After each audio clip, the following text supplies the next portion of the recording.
My name is Robert Campion, and I'm a musician, composer, and gamelan teacher.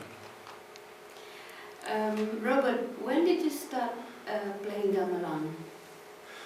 I started in 1984 at Durham University, and I had a friend who was interested in gamelan, and he just suggested I come along to this gamelan session.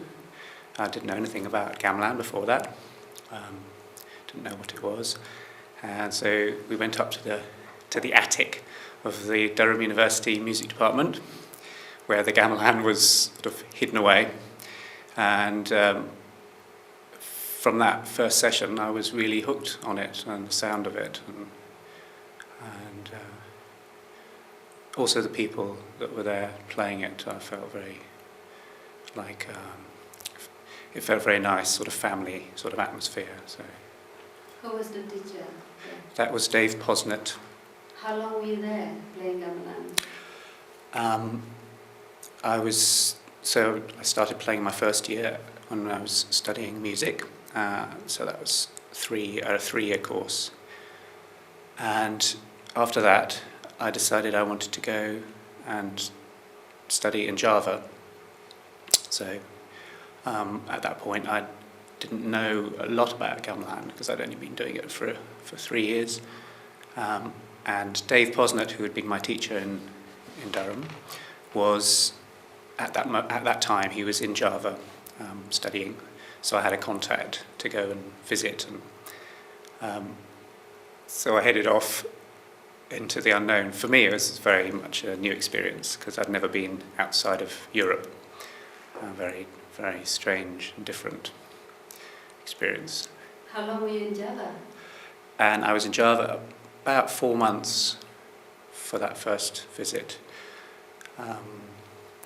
And then I came back and did a postgraduate degree in ethnomusicology. In? Ethnomusicology. Yeah, where? At Durham again. Oh, in Durham again. And concentrating on gamelan again and doing more gamelan. At that point I wasn't teaching gamelan, I was just playing and playing in various groups, Durham and in London. When you were in Java, when you're learning music, how did you take it? Was it different from London?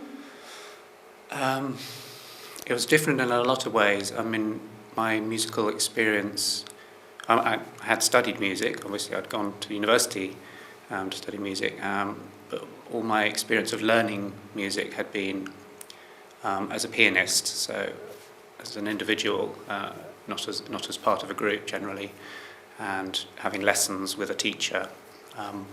And in general I hadn't played as part of a group, so that was a very different experience in itself, to be thinking about being part of a musical ensemble. And the teaching in Java as well was very different. The style of teaching, and had to get used to getting used to the language, trying to communicate with teachers and to understand this completely different musical culture, and to get inside what I needed to learn in terms of how to play instruments, and asking the right questions and interpreting the answers, which is all very different from going to a piano lesson and studying with an English teacher. So you were learning Western music, also learning gamelan. How is it different, playing Western music and gamelan? Well, I don't know if I have a lot of comparisons to make in some ways, because most of my Western musical experience wasn't as part of an ensemble, so that was a very personal thing. And you know, I did exams in piano, but I didn't ever perform as a pianist, or I was never part of a group. So this was a completely different thing for me, being part of a musical group anyway. So it's quite difficult to make a comparison for me. When did you join Southbank Gamelan Players? In 1988, when it was pretty much starting up at that point, and yeah, we were doing various smaller sort of concerts and things as an ensemble, and so when you joined, was the first group formed at that time, or was the group there already? I'm trying to remember what there were certain people around at that point in London, and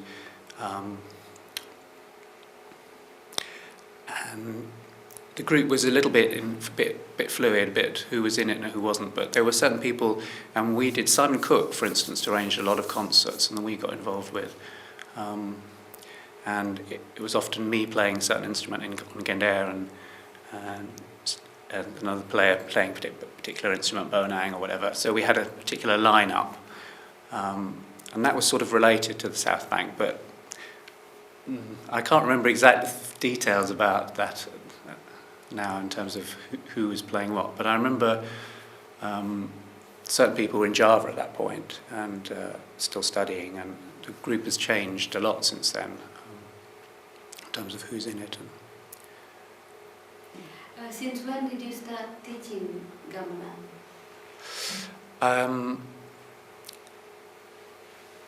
I think a lot of... I did a bit of teaching in London and evening classes, but most of my teaching started sort of 8 or 9 years ago, teaching the Cambridge Gamelan, and doing, at that point when we moved to Cambridge, starting to do workshops for schools, and school groups would come into the Cambridge Faculty of Music, and I'd be teaching them stuff, and so there was that, and I'm slowly building up a contacts with various schools in the county, so that I would give regular sessions for particular schools. So that dates back about 8 or 9 years, really, most of that teaching. So when you teach people gamelan, how do they take it? They're often really enthusiastic about it. The children are very... I've taught, it depends on the age of the children, and they're usually very enthusiastic and really into learning, and it's a very lovely experience also. And I think over the years, as I've developed my style of teaching, I've broadened out into, I would probably say, a bit more flexible in terms of what I might offer, and how I might take a particular group if I'm teaching a group, and allow the teaching to go in different directions. You know, they might want to compose something, or they might want to improvise, or so I've started to build those sort of things into it. And a lot of groups, you know, children are really up for doing that often, improvising and making their own music as part of an ensemble. And if you give them a group of slendro gamelan instruments, they're often really into exploring it in that way, as much as they are with the traditional, learning a traditional piece. Could you tell us your experience composing using gamelan? Yeah, that's been something that took me a while to actually get started with composing for gamelan, and I found it very hard to... I've been a composer for a long time, since I was... first pieces that I remember about when I was about 13 or 14, so but only in the last, more recently, in 15 years, I've been actually writing gamelan pieces,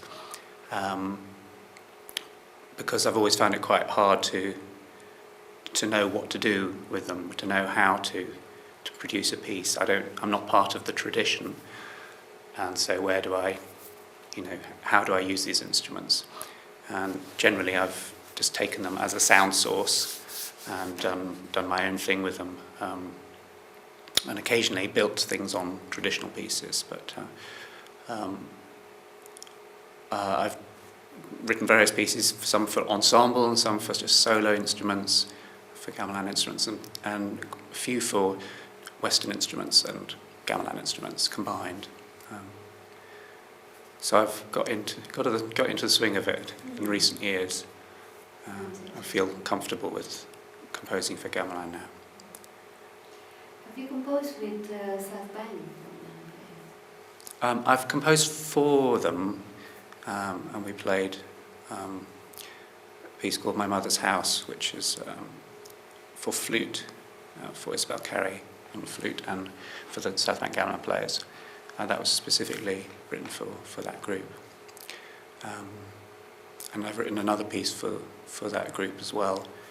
We haven't performed that as yet, but yeah, it's nice to think about. I like to think about particular ensembles or people that might be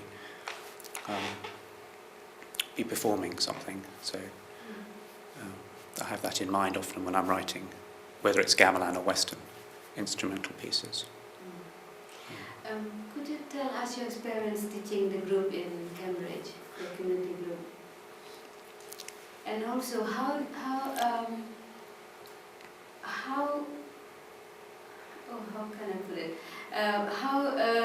What attracted them to play gamelan? I don't know. You have to ask them what attracted them to it. You get different experiences, but the group is quite a mixed, and some players in our group have been playing for many years, and even before I came to live in Cambridge, so they predate my being part of the group, and others are more recent members. But I'm hoping I hope the group feels comfortable for a variety of people, that are not necessarily particularly musically trained, so that they can just join in and feel comfortable to be part of a music ensemble without too much feeling of pressure. Although I do put pressure on the group, because I put on lots of concerts and we do perform a lot as a group. And but I think I hope I always make it within the bounds of what they feel comfortable with and what they can manage with them. And I think over the years I've seen the group develop in its, as individuals, individuals within it, but also as a group generally, in terms of its ability to perform in difficult situations and to take on much more confidence about what they're doing. And so I feel very, very good about that.